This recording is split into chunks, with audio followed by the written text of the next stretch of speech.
welcome to our Wednesday webinar. Just letting everybody get in, get connected. Again, I want to say thank you for being with us. I'm Stephanie Crawford. I'm the Executive Director of IDEA.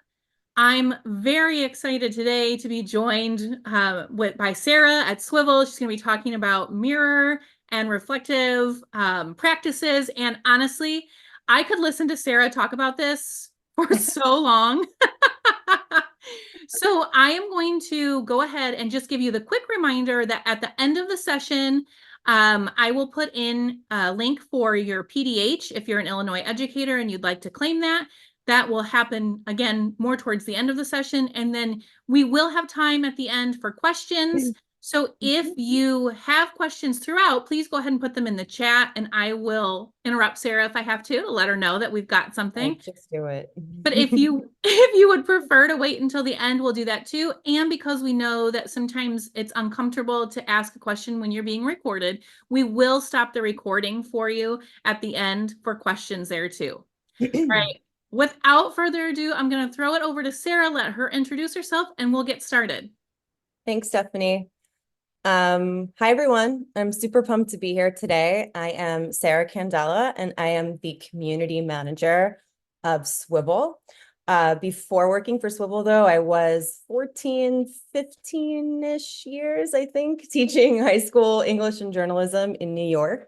Now I live in Los Angeles, where it's kind of sunny this week. So it's a big change, but I found like a really amazing home now working with so many more teachers than I even did when I was teaching, building community digitally and now in person in conferences and things like this, with teachers everywhere, with the focus of helping us to all think about our relationship to reflective practice, to the way we reflect as individuals, to the way we reflect in our classrooms, and what we do with that. I think that's the purpose of the work that we are doing at Swivl, and the purpose of a lot of the conversations that I have with educators in spaces like this, or just on the internet randomly on Twitter, is not just thinking about how often we reflect and what we use to do that, but really how we can take what it is that we do reflect about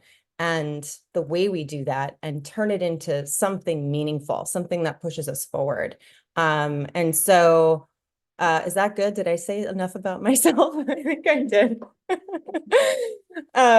So I'm going to jump right into it. I prepared a lot of stuff that I think is kind of new and interesting for us all today.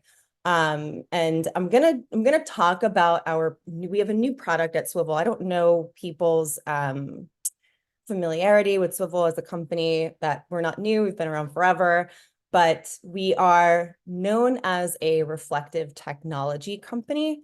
And you might, if you know Swivl, you'll know this little what's known as the Swivl robot that's shown up here on the top, and that's our legacy classroom PD observational product. And now moving into the age of AI, we are entering a new phase of our development that we are super excited about. And it's going to push reflective thinking, and we think reflective transformation forward as far as you can possibly think. And I know that might sound kind of foreign and confusing, but we're going to dive into it today. So I'm going to get everyone kind of started. I know this was called the foundations of reflection, but I want us to ask this question, which is what I'm really thinking about all the time. How can we make reflection a priority? That is the driving force between every day when I wake up and work for Swivl, and I do these kinds of practices. That is the question that is driving me every single day. How can we make reflection a priority, instead of thinking of it as something that maybe is extra, or is sitting on an exit slip, or sitting on the end of a unit exam, or just at the end of a week? So I think about this every day, and we think about this at Swivl on our team. And I want you guys to think about it a little bit right now. So before I kind of give you our interpretation of what reflective practice is and why we should make it a priority, I want you guys to all think, what role does reflection currently play in your classroom? Do you feel like you get what you need from it? And what do you need from it? So if you want to share in the chat, that would be awesome. I think we have ability to all chat together. Is that true, Stephanie? If you want to share in the chat there. Absolutely. If you are a reflector, when I do things like this, I get a mixture of people who love reflection. They have a practice they do every day, either alone, either themselves as professionals or with their students. So it would be awesome to see where that mixture falls in this group, if you'd like to share. But otherwise, just think what role reflection currently plays in your classroom. Could it be more? Do you feel like you sort of do it, wish you could do it better, don't really know where to put it or how often to do it, or what you're looking for to make something good or effective reflection? And then do you get what you need from it? And do you even think about what it is that you do need from it? I'm just going to give everyone a second, and I'm looking at trying to click on the chat here.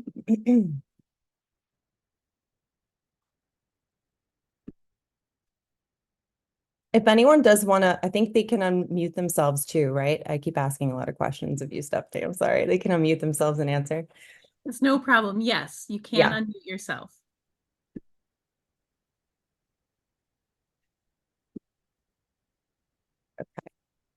If you have your hand raised, that would be a time for you to unmute yourself and to ask or to put your question in the chat.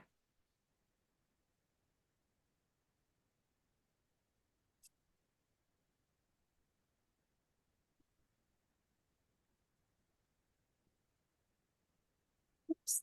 Okay.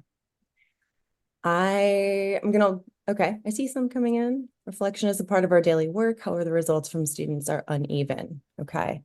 Uneven is one of the things that we think about a lot. Uneven, maybe unrefined, sort of all over the place. And I think that that's something we often characterize as part of reflection, which is one of the situations we're going to talk about today, how we deal with that.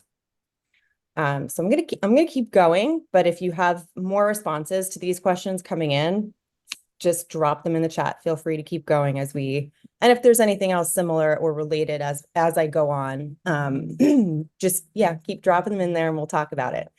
So I'm thinking about what reflection really is and why we want to prioritize it. We're thinking of taking things that we experience and putting them into serious consideration. When I reflect on something, it's either something I've done, something I experienced, maybe it's a conversation that I had, maybe it's a project that I did, a blog that I wrote. I'm thinking about something that happened and taking it into consideration, maybe a little bit more seriously. But what we want to talk about today is that it's also two things. It is a practice and a skill. So when we think about something that's a practice, in my mind, I always think of working out. I think of yoga. Something that's a practice is something we build into our schedule. We build into our routine. Okay. So what I'm talking about there is frequency, but you can't just expect to add more of something that we don't quite know how to approach or know how to do really well yet, and then have the results that maybe you've invented in your mind should happen just by doing it, 5 times a day. Okay. You might get a little bit better, but the skill of reflection, I think, is something that I'm finding when I talk about with teachers, like this light bulb goes over their head, like, oh yeah, like that's something that I can do better, not just more. And so that's where some of the focus talking about reflection is going to shift to.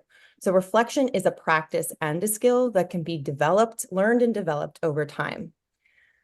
Continuing that conversation, reflection also helps us pause between our thoughts and emotional responses, right? We reflect if in the middle of something, between something happening, and then the way we make a decision about it, or the way we will react in front of other people, right? It keeps us a little bit calm. So we try to think about reflection in the classroom from all of these different viewpoints, not just academic, not just depth of knowledge or learning, but also the way it impacts our relationships. If I am developing as a reflective person in my reflective skills, I can better pause when someone, instead of reacting angrily, I can take a pause before moving to like a rash thought or a rash action.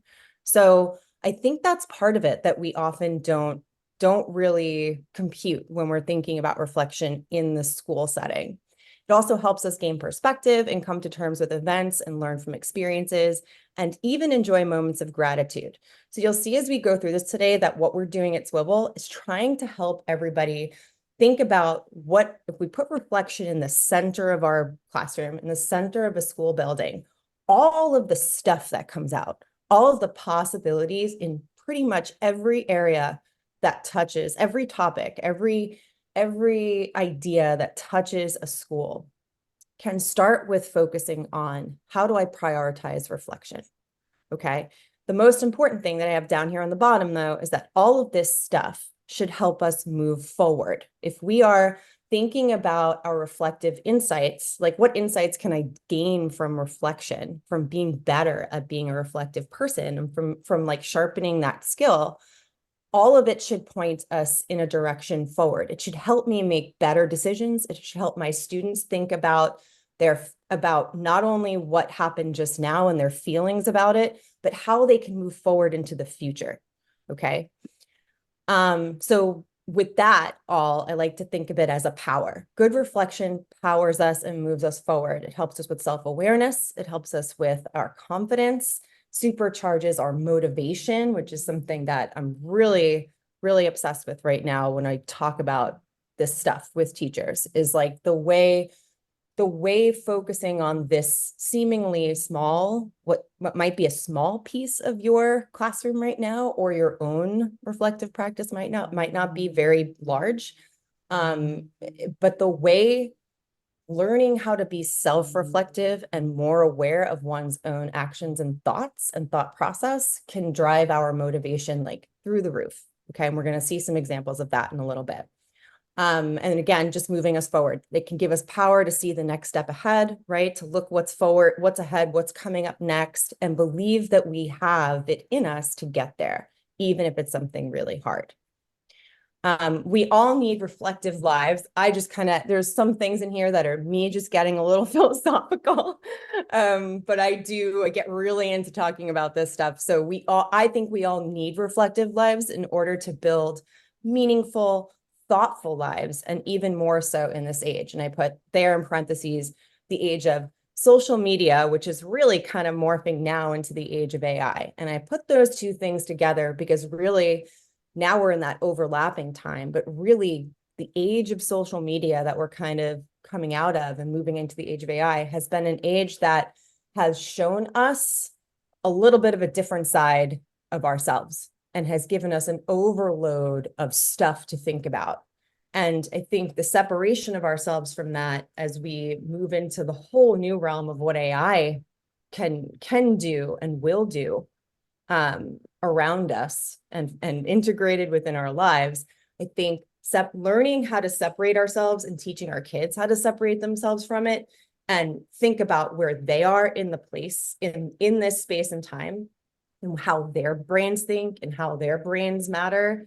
All of that stuff, I think, is so important for us to be reflecting on. We're reflecting as we do this in this time. Are there any questions? I see a chat going on down here. Is it something that I need to? Oh no, it's just Stephanie. That's me. But I see the little indications. I'm like, oh, let me jump down and see. Okay, but reflection isn't really natural. That's why we're doing this. It's that it feels easy. It feels like it's something that we should be able to do. I always give this example that I have a colleague that I work with at Swivl who has been reflecting. She and her husband have been reflecting. I think they have a shared journal and private journals that they've been doing every night for years. I don't know if they also have a morning routine, but they do like a shared couples journal, like where they reflect on just the day, something from the day, but they have a whole system about it where it's like, here's what happened. And it doesn't have to be bad. It could just be, this was today, this was me individually, this was us as a couple. And then what does tomorrow look like? So thinking about that makes me really focus on this idea of how we reflect today tends to focus on emotional power. But really, in order for it to turn into something that can transform the way we think and the way we teach and the way we learn and the way we live, we have to get beyond just jotting stuff down in a journal and saying, this is how I felt about this, which I think is where we expect them to be emotional. We have to get past the feelings and move in to the facts and move into the future. Okay. And so that is kind of what we're thinking about when we say something like, and please, if you have any reactions to this term, please drop them in the chat, because I'm also testing how people think about when I say this. We're thinking about how we turn reflection from an art, from like being something that we think of as emotional maybe, to more of a science, which if you think about that, here, this list I have here is just qualities of what it might be if we leave it where it is now. I think someone said at the beginning in the chat that oftentimes a student response, if you're asking them to reflect, might not seem to be clear. And that's exactly what I'm going for when I'm asking us to think about where it lives in our minds right now. If I define reflection, even if it's outside the classroom, we think of it as something that doesn't have a formula. The answers can be wildly all over the place, totally variable in quality and scope, so diverse, which is really fine. But if we know there's something in our brains that knows we should be doing it and knows we should be doing it more, but we need a bucket to put it in. And so how do we let that diversity and variety kind of still fly, but put it in a framework that is not disconnected completely from what we understand about learning and what we understand about growth? So rather than just letting it sit in a journal or at the end of a unit or an exit ticket, what do we do with it? What can we do to make reflection a priority? Okay, I'm just going to skip through some of this because I said some of this earlier, but how do we help ourselves not let it become easy to forget, dismiss, or eliminate reflection? Because I think that's what I hear often when I talk to people about this, about what they do now, how they approach it now in their classroom. They will often say that they try to do it at certain times or after we write an essay, we reflect about the process. Some people have really, really specific processes for doing this after certain kinds of assignments. But it can become, even if you do it after every single assignment, they often become the thing that's on the bottom because you've asked the kid to do it or your entire class to do it, but it's not as important or top of mind as the actual grading or time that you need to spend looking at the assessment itself or paying attention to other matters in the classroom. So the time that it takes to actually engage with reflection as a teacher is a huge problem. We know we want to do it more. We know that just keeping it in these certain buckets in the classroom where it might not make it to the top of our list to read and interact with and give feedback, we know that that's where the gap is. And so how do we help you bring all that stuff together and find that sweet spot where we not only can address all of these issues and can assign reflection when we want to, but we can also help kids do it better and not just do it because we want them to think about what they just wrote or what their project or how they felt about their project or what they might want to do better next time. We want them to build on those skills each time and get better at doing it by themselves, a little bit away from you. Okay, so we need to do it better and we need to make it a priority. So now I'm going to start integrating some of the quotes. You're going to see some video clips from some teachers. You're going to see some video clips of students who have been using Mirror, which is our new student and teacher reflection tool, which I think everybody can kind of see it. Mine is right here. So now I'm going to start integrating some quotes from people and some video and talking about what we're doing with Mirror, which is only 4 months old. We only started, oh, it's still in what we call the demo mode. We're kind of just sending them to people for free if they want to try them out in their school or building wide or in their classroom. And so that's the mode that we're in now. So as I bring this stuff to light for you, think about that we've only been collecting, like this device here has only been out in the world since January. We started sending them out to people. And this is a lot of what we've been thinking about so far in just these 4 months. Okay, so we have a teacher here that said, at my school, we believe that self-reflection is imperative for engagement, and engagement is the pathway to academic success. Okay, and we're going to move right into this. Now, I'm hoping this, if I just press play, everybody can hear this. Is that correct, Stephanie? Well, maybe it depends on Let's what see. the speaker setting is set up for it. Let's try it. This is what happens when we just chat beforehand and not not actually test the video. And then I do have another video in here a little later, but that one's a slightly different. That's a YouTube video, so I could easily send the link if it didn't work. But let's see. Reflecting and reflection Good. and taking the time to share the learning process is such a powerful practice. And it's something that we see benefits or understand what the benefits could be, but we probably don't do enough. And sometimes I think we don't know how to go about it and how to just do it well. So I think something like Mirror has such potential to help bring that powerful practice into the learning environment. And we've seen that students are loving this. You know, we have students like reflect on learning in different ways. Maybe it's with like a journal, maybe it's with after a lesson, just typing some feedback to try to process it. And that's great. This is also an added layer that takes it to the next level. When we see our students using Mirror, they love going up to this device. They love speaking to it in the video format, helps them just share in a freer, more relaxed way than having to sit and type it into whatever format they usually do or write it. And they love that. They're excited to use it. They also love, and they feel free to speak to it, and they like and enjoy the feedback that they're getting from it, because no matter if they adore the teacher in the classroom that they're at, have a good relationship or no relationship, this removes that, and it gives them an unbiased set of feedback and insight into their goal setting or their processing or their learning. And I think they really love that part of it a lot.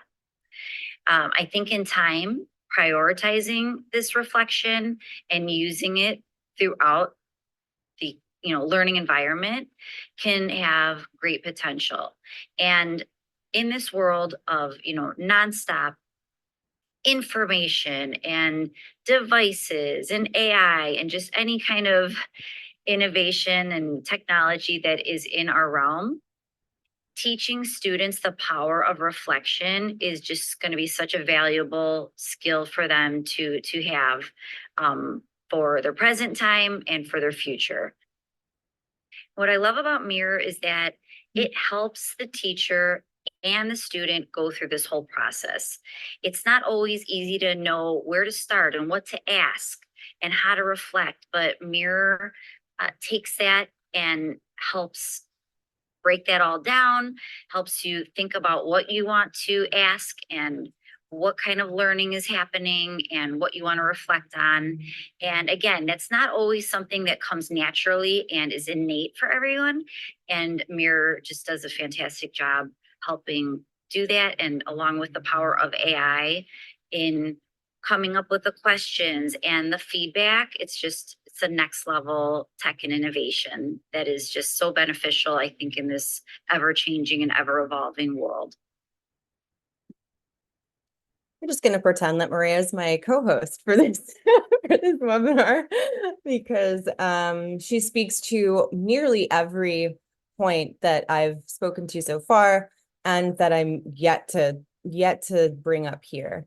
But I love how she talks about the idea that we need to think about it as a skill. Like I keep saying, the skill that we maybe don't think is something that comes natural to us to develop is reflection. And prioritizing it means that we have to shift a little bit in the way that we're thinking. And so I'm going to keep like throwing this little phrase at you, the art, bringing it from just thinking of it as this like kind of a kind of emotional feelings based, maybe a little artistic realm of thinking of reflection. Keep trying to push you to maybe think about how we can be more scientific. Can we bring it from just being an art to a science?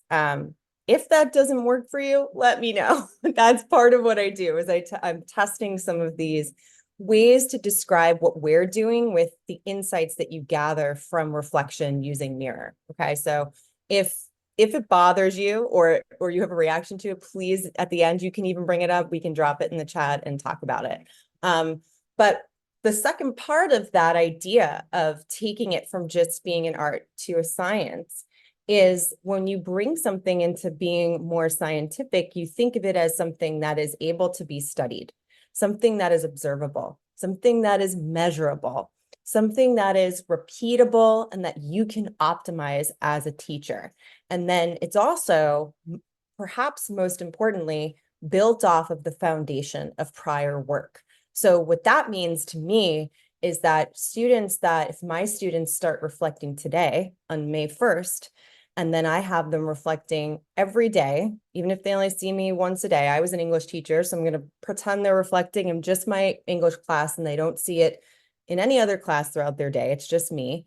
But if they just start doing it on May 1st and they go until the end of this month, and it's just once a day, that's 30 reflections in a month, each student.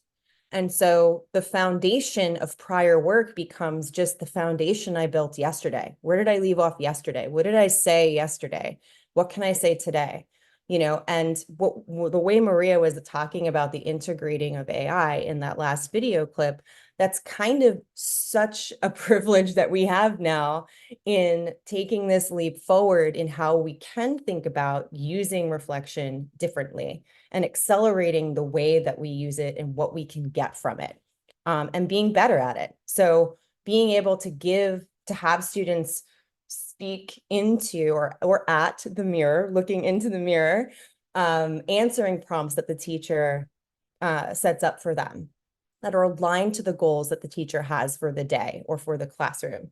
And then getting that feedback immediately. All of these are things that we couldn't have done a couple of years ago or wouldn't have even been thinking about, even though we were wondering, how do we bring reflective practice into the classroom in a way that doesn't add more to what a teacher has to do, but gives them more opportunity to get the insights that they need. I wrote in fact ... here, and I'm wondering what. That sounds very exciting. And then this was just to end this idea of reflection as a science. So thinking of it as a practice, meaning how often do we do it? And I do think that doing it once a week is not going to be enough. So if you are thinking of it that way in terms of how often you're implementing it or how often you're setting it up and when you do it in the, after certain activities or experiences or events, think about why and how often you really need to set a foundation for each individual kid. And then how often that foundation will need to keep being built upon that repetition in order to see that growth and transformation. We've been talking about this idea of like this world, maybe it's in 2 years, maybe it's in 5 years, maybe it's in 10 years, but where I know we talk about all sorts of ways to have, alternatives to the traditional grading system, alternative assessments. But what if, just imagine the traditional grading system wasn't going away anywhere in any school, but next to that, you have your grade for the class, and next to that is your sort of reflective assessment. Like how was my mind transformed over the last, 8 months or 7 months?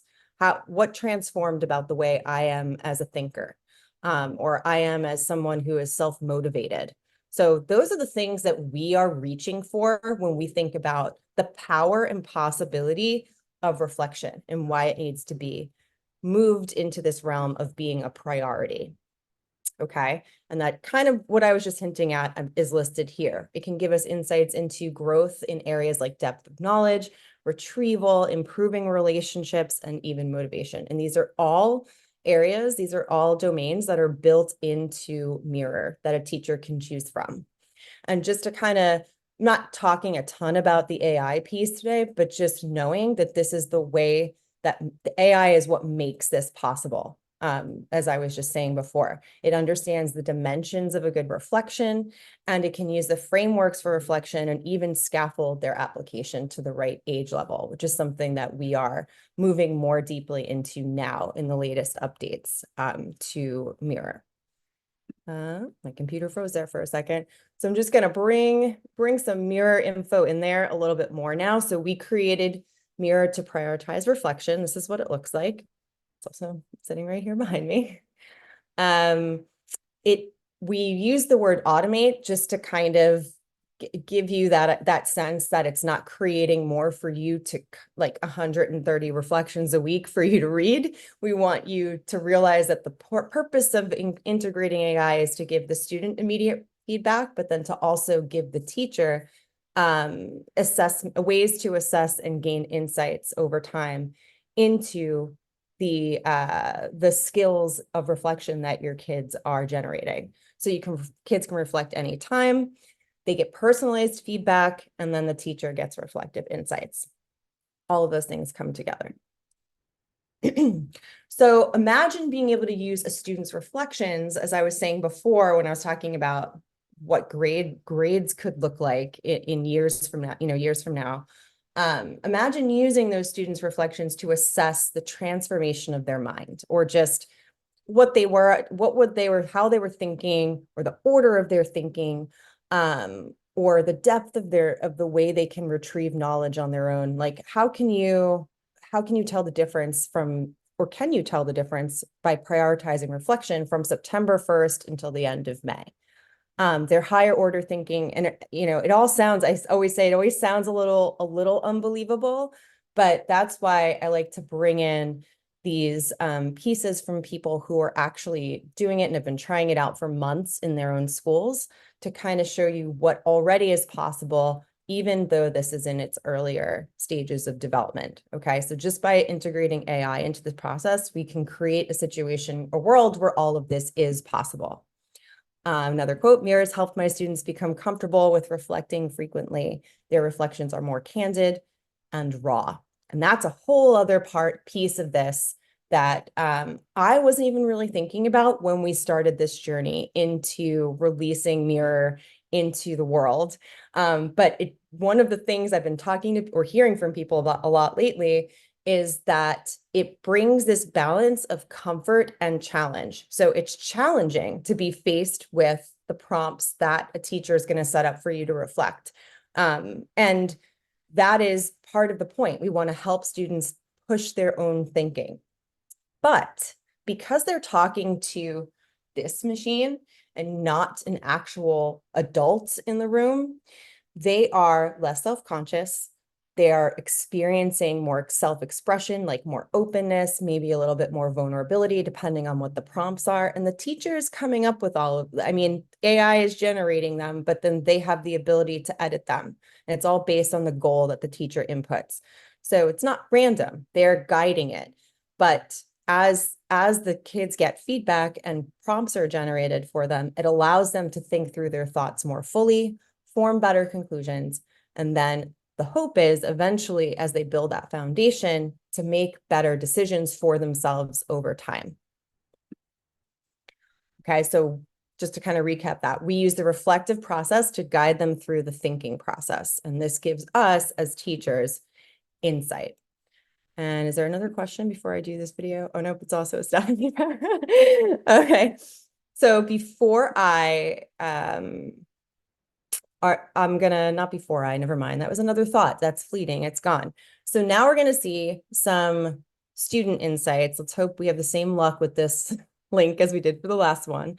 But you're going to see middle school students, 7th and 8th graders, talking about how they've been, and they've only been using it, I would say 3 weeks or so, but they're going to talk about the difference between the way they maybe thought about reflection before, or the way they did it before, and now what they've been doing and how they see the change.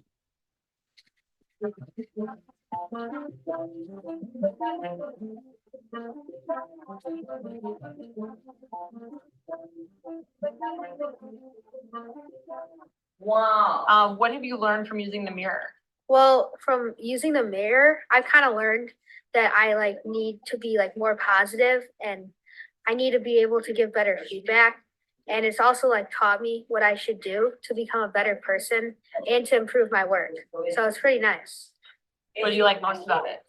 Well, I kind of like how it like talks to you. So it's like you're talking to a real person, but it's not a real person. You could like say anything to them and they won't judge you. How has the mirror helped you? The mirror helped me a lot because I really don't like writing for school projects. And I much prefer being able to talk to it. And I think it gives me good feedback. And it makes my life a lot easier to not have to worry about writing a bunch of paragraphs for something that I spent a lot of time on already. So what type of feedback did it give you?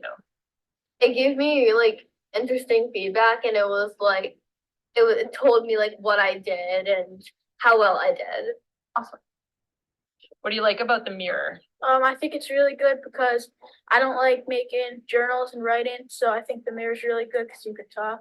Okay, and how do you feel like it's helped you more than the journal writing? It's helped us because we could really express how we feel about our projects without having to write it. So I think we could really like it just makes it much easier to talk about what you're making.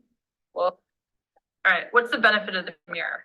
The benefit of the mirror, I feel like it's asking you different questions than it would on just a journal, and that you're just answering simple questions like, what'd you do in this project? How'd it go?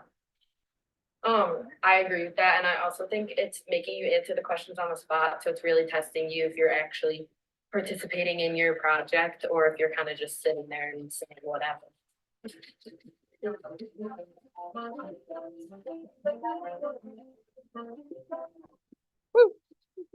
Hard to not make it stop again. Yes, so that just kind of contributes to, oh gosh, how do I get off of this? Okay. Contributes to what I was saying before about some parts of this that I didn't quite anticipate in this way when we started this journey a few months ago, is this what Julie, their teacher, calls the relationship aspect. Is she feels like it's helping them to be more vulnerable and to kind of get deeper into the way they're thinking about themselves and about their work and about their thinking than they would if they had to sit and talk to her or to another adult or to each other. So they can work up towards being more vulnerable with peers, with people in their class, with other adults by first practicing how to do that individually. And so that's a whole other presentation of how to work with mirror in a group versus in a whole class, and then also as an individual. But I love that whole reflection from the kids. So I'm winding down now. So just to recap the basic things that was kind of going over today as far as why we're thinking about reflection as a priority. Reflection, or things, also new ideas, right? That I don't know that many of us have been thinking about before, especially this one, like reflection can be a little bit more scientific if we think about what we can do with the evidence of thinking that is generated by mirror once students are reflecting regularly. So we can turn it into something that can help us rather than feel like it's a hindrance on our progress and that we don't know what to do with it. Okay. It can reveal hidden potential, accelerate our learning, measure effectiveness of initiatives. It can assess we can use it to assess what we've done as teachers in the classroom too. That's a whole other level as well. assess STEAM and design projects, improve behavior, motivation, and well-being, and then provide better SEL data than ever to administrators as well, because we do have domains that also cater to SEL categories. And you can see probably just as reflection in general, I tweeted earlier today that reflection is mental health, because it truly is. And no matter what the reason or where you're doing it, or who, if it's been assigned to you or you're doing it on your own, if we do more of it, it is going to have a positive effect on the way we think about the way we are able to, I think, just exist in the world. And now I'm getting philosophical again, so I'm going to click. So just going back for 1 second. Whoops, I don't know how to go back apparently. All right. Well, that said, reflection is a skill. We don't need to dive into that again. That was our other recap. We've been going over that since the beginning. And then I'll end with just a couple more quotes here. Students are immediately curious about the scores in goal ability and evidence of thinking, which opens the door to conversations about their growth. So that just kind of punctuates the idea of using it or thinking of it as a skill. And then the very last thing, not talking a lot about this today because I was really focusing on the student use case, but it should be fairly obvious from seeing what I'm talking about here, that this is not something that is only left in the realm of student interaction and student engagement. Our root in Swivl, our original Swivl robot, our original product, our root is in teacher professional development. And so we have another separate software platform that's called Reflectivity that is meant to bring whole buildings, whole school systems together in reflective practice. And so the integration of Mirror with Reflectivity is something that we're very excited about as well. So this is also something that has the potential to reveal teachers' kind of hidden opportunities as well. And I do think that reflection is something that is easy to push aside, and it's easy to say, like, this is an extra, this is if I have time for. But when we start to talk about why we don't prioritize it and what could happen if we did, I think all of these levels are revealed that makes us think, right? Why haven't I been thinking about what is the purpose of just adding it somewhere as an extra and not doing more with it? And so that's what I hope to kind of just leave you with today and kind of spark those thoughts of, like, we're going into the end of the year, reflect. It's not too late to reflect at the end of the year. So it's the perfect time to start really getting into that mode. How can you reflect now and make it a priority now? And then move into the summer months and the start of next year, knowing that you want to and can make reflection a priority. So I keep telling people that now is a perfect time to think about what this means to you in your class. So I'm throwing this QR code up here because, as I said, we're in what we call demo mode, which is we're trying to get as many schools, as many teachers as possible trying Mirror for free in their classroom or in a professional development setting with other teachers. Doesn't necessarily have to only be used with kids. So I know we're winding down to the end of the year, but we are running this all through the fall. So you can use it over the summer. We literally ship you a device. You can see on this code, you can see all the work we've been doing at swivl.com. You can follow us in all those places. And literally when you sign up, you scan that code and sign yourself up, or you want to pass it on to someone else in your building that you think would be an excellent candidate, or someone that's really loves to try new things and would love to give it a try, like someone else you have in mind, pass it on to them. We have many schools with multiple devices per school. We just need one individual user to register, so each person gets the support that they need during the whole demo process. So feel free to sign up, pass it on. Literally, as soon as you sign up, you get within a couple of days, you'll be shipped your own device, and you'll be assigned someone on my team that will help you unbox it and learn what it does and how to use it. And coming soon, I'm not sure the exact date, but it should be end of June-ish, perhaps, is the date that we're hoping. but there will be a software only version of Mirror that is coming soon that you'll be able to access on a myriad of different devices and on the web. So there will be a companion coming soon. And I think that's it for me today. If anyone, I think we're moving into questions. Is that correct, Stephanie? We will, but I just wanted to say a couple things here. Sarah, you mentioned you don't have to use this with students, and I don't know everyone's role that's watching with us right now, but I'm thinking back to my own time in instructional coaching, and this would have been an excellent tool to have just for our small team of coaches, even to feel supported as we reflect on our daily practices with teachers. Mhm. And even administrators, when we would have those meetings. So I'm thinking of all of the possibilities here that go even beyond the classroom with our students. Yeah. It's such an impactful way to teach our own adult selves that skill, right? And make time for that reflection and everything. So I really just wanted to make sure I touched on that because it stuck out to me. Like, oh, I hadn't considered that part. Yeah, before. that's why I kind of didn't want to spend a lot of time on it, but I did want to make sure I brought that up at the end because and just to add to what Stephanie is saying as well, I just a few weeks ago flew to Atlanta and spent some time in an elementary school in Atlanta that has really quite naturally like latched themselves on to using Mirror. Like it's kind of remarkable. They have their school that has reflection by name built into their mission, and so like seeing it at a conference was like a super immediate click. But the reason I bring them up is that they immediately had one in their media center / library as a reflection corner. That's there for anyone passing by, adult or kid, at any point during their day. It's really meant to be like a calming corner. That's how they're using it there. But then they also have one in like a second grade STEM room. And then they have one for their instructional technology specialist who uses it specifically for PLCs.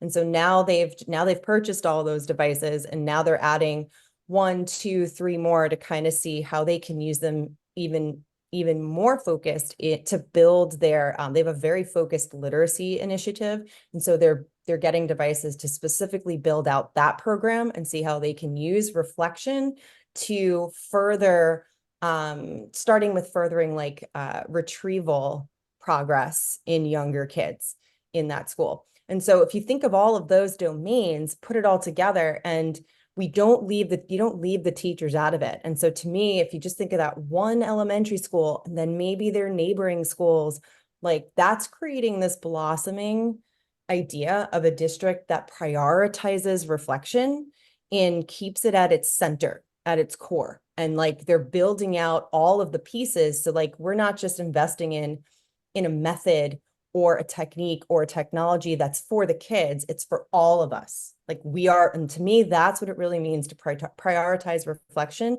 is to make it the center of all of our lives, all of our teaching, all of our learning. And that includes everybody in the building. So I also I loved all of that. I love hearing that it is spreading in impactful ways, that schools are finding their own ways to use it and adapting it to what makes sense for them too, while still prioritizing that reflection. And I also wanted to revisit, you've brought up a couple times the science, the art versus the science, and is Yep. there a reaction? And I know that you and I have talked before, both coming from being English teachers, right?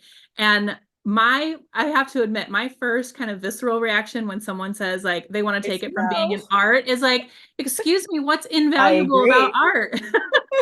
I agree. I had that reaction too, and I'm trying to push myself to think about it. It So- might be that we move away from it, but yeah, here's what I Yeah. was thinking as you were describing. You had some very good points about why looking at it as a science can be helpful, because it helps us look at it as something that's data driven too, or we can see that reflection may actually be helping, right? Like that's Yeah. measurable.